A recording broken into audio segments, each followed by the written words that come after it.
You can smell it before you ever hear the word, can't you?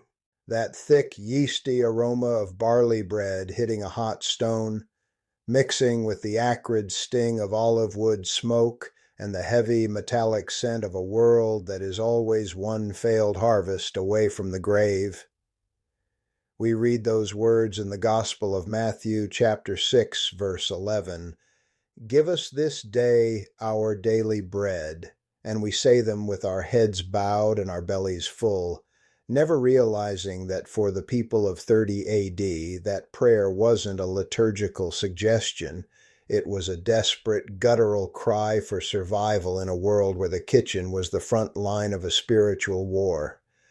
I've spent 60 years watching the enemy try to starve the spirit of my people, from the lean years in Mississippi to the spiritual droughts of the modern city, and I'm telling you that the table you sit at is a battlefield. The enemy wants you to think your provision comes from your paycheck, but my God is a consuming fire who rained manna in the desert, and today we are going back to the smoke-filled rooms of ancient Judea to see the secret struggle that the history books won't tell you.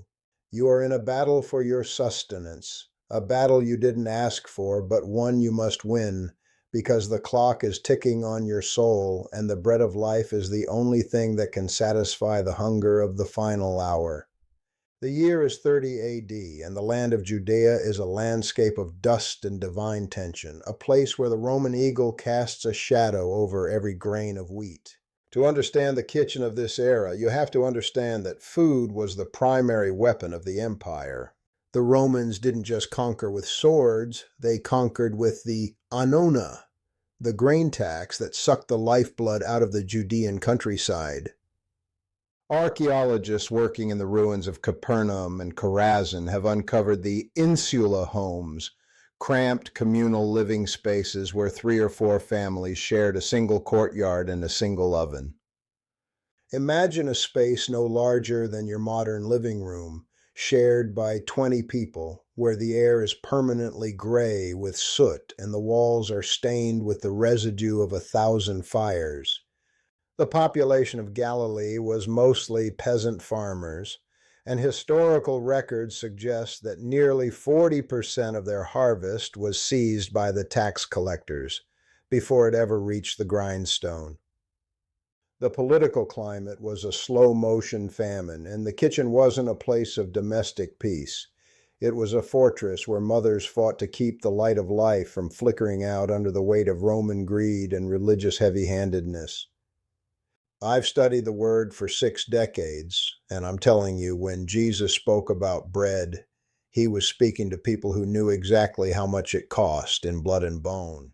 Look at a woman named Miriam, a grandmother whose hands are as hard and gnarled as the olive trees on the hillside. She is the keeper of the fire, the general of the kitchen. Miriam is 60, an age that in 30 AD makes her a living miracle, a walking archive of survival. Beside her is the pythos, the large clay jar that should be full of grain, but today it echoes with a hollow sound when she scrapes the bottom. On the outside, she is the silent pillar of her household, moving with the rhythmic grace of a woman who has spent 50 years kneading dough. But on the inside, she is fighting a demon called anxiety, a spirit that whispers that the jar will be empty tomorrow, that the rains won't come, and that her grandchildren will have to beg at the gates of the wealthy.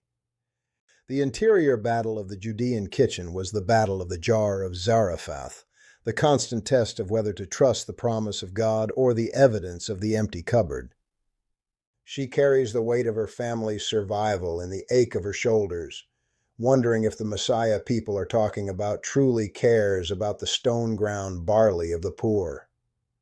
She looks at the fire and sees the fragility of life, and that is where the enemy tries to break her, not with a sword, but with the slow, grinding fear of the not enough. To survive in the kitchens of Judea, you had to understand the ritual of the flame and the stone. This wasn't a matter of pressing a button or turning a dial. This was a 3-hour labor that began before the sun even thought about rising over the mountains of Moab. The women would gather in the communal courtyard, the sound of the hand mill creating a low rhythmic drone that served as the heartbeat of the village.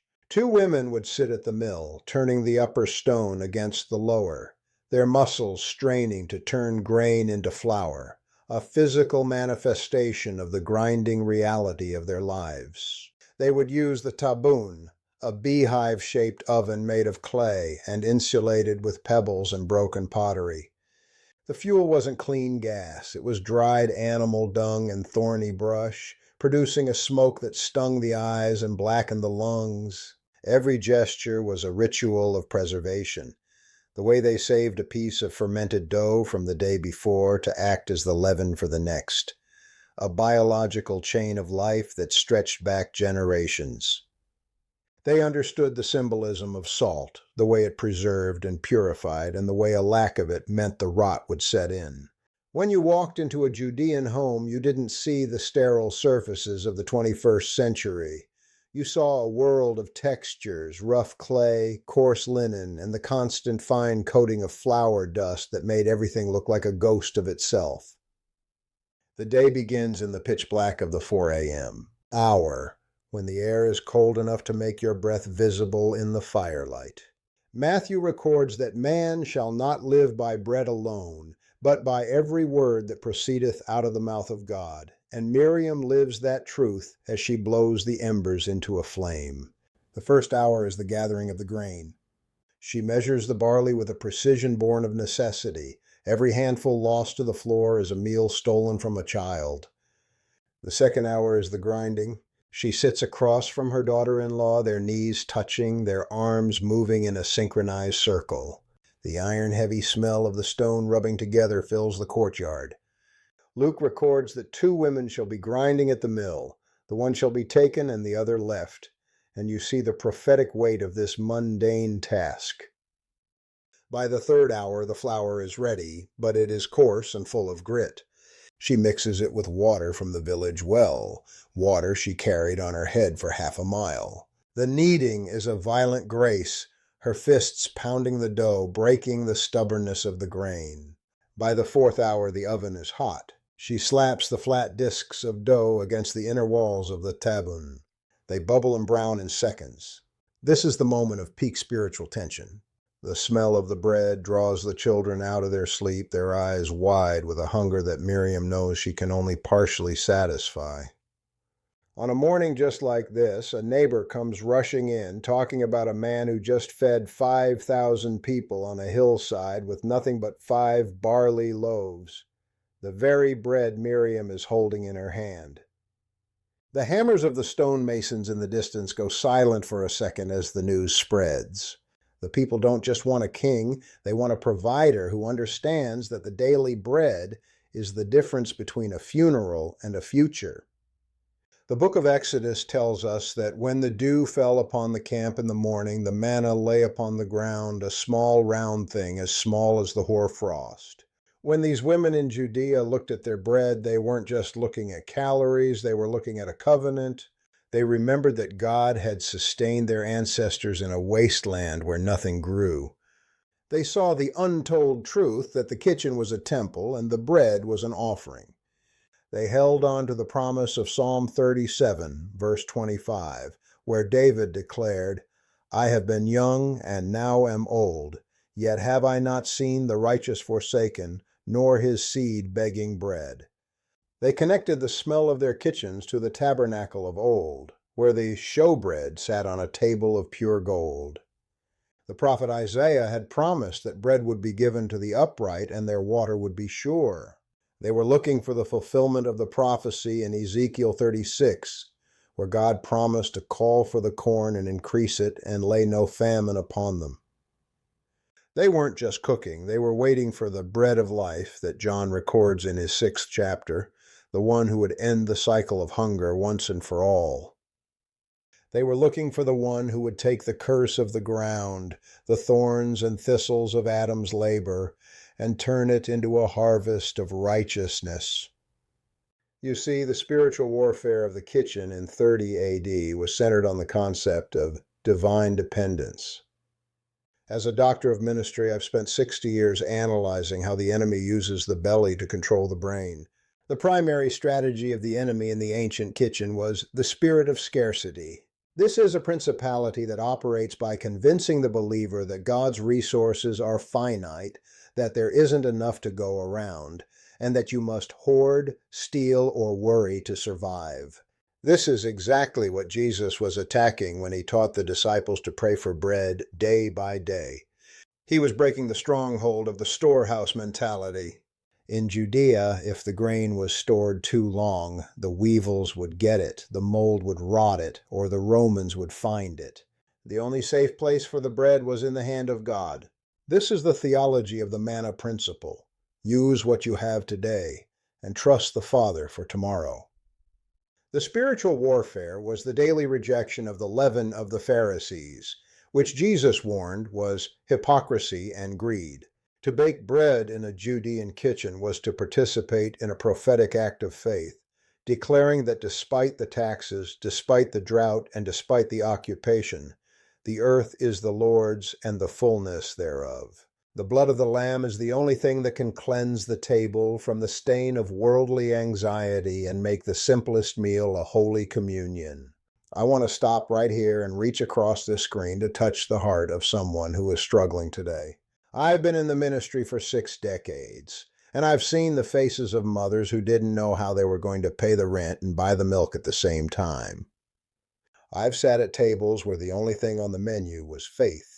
You might not be grinding barley in a courtyard, but you are grinding your life away at a job that doesn't respect you, or you're staring at a bank account that looks like an empty grain jar.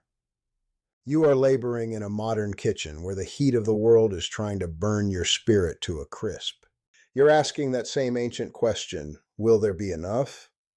You're feeling that same pressure from the taskmasters of debt and the overseers of expectation. I want you to take a long, hard look at the bread you are chasing today. Is it the bread that perishes, or are you hungry for something that the world can't take away? I want you to go down into the comments right now and be honest with the Lord. Tell me, what is the hunger in your soul that you've been trying to fill with the things of this world? Are you hungry for peace? For healing? For a sign that you haven't been forgotten in the dust of your struggle? Write it down, and let's stand together as a congregation of the desperate, believing that the provider is in the room with us. The clock is ticking on your soul, and the hour is later than you believe. We are living in a time that mirrors the final days of the Judean struggle. The world is preparing for a global famine, not just of grain, but of the Word of God. Amos the prophet warned us that the days would come when there would be a famine in the land, not a famine of bread nor a thirst for water, but of hearing the words of the Lord. The ancient kitchen was a place of preparation, and we are in the final preparation for the great supper of the Lamb. The signs are all around us, the hardening of hearts, the commercialization of the sacred, and the rising cost of staying faithful in a world of compromise. The untold truth is that the kitchen was never about the food, it was about the Father. The event I'm describing to you today is still unfolding in every heart that has to choose between fear and faith. The doors of the granary are closing, but the table of the Lord is still spread. Just as Miriam looked at her empty jar and then looked to the heavens, we must look up, for our redemption draweth nigh. The ultimate escape isn't a mountain or a cave, it's the bread of life who was broken so that we could be made whole. I've sounded the final call today because I don't want you to be caught hungry when the Master returns. You've seen the hidden struggle of the past and you've felt the pangs of your own present. Now you must make a decision. You can keep trying to bake your own way to heaven, or you can accept the bread that has already been provided at the cross. The kitchen of Judea was a hard place, but it was a holy place because it forced a man and a woman to realize they couldn't survive 1 hour without the grace of the Almighty. If this message has fed your soul, if you felt the weight of the Spirit moving in your kitchen today, I need you to do 2 things. First, share this video with someone who is starving for a word of hope, someone who is sitting at an empty table and thinks God has forgotten their address. Tell them the Reverend said there is bread in the Father's house. Second, subscribe to Reverend Isaiah, The Final Call. We aren't here for vanity, we are here for victory. We are building a storehouse of truth before the darkness falls. This is Reverend Isaiah Washington, and I'm telling you, the enemy is real, the hunger is deep, but the King is the provider of everything you need. Don't go to sleep tonight with an empty heart. Reach out for the bread of life. Until we meet again, keep your fire burning and your eyes on the eastern sky. The King is coming, and he's coming to the table.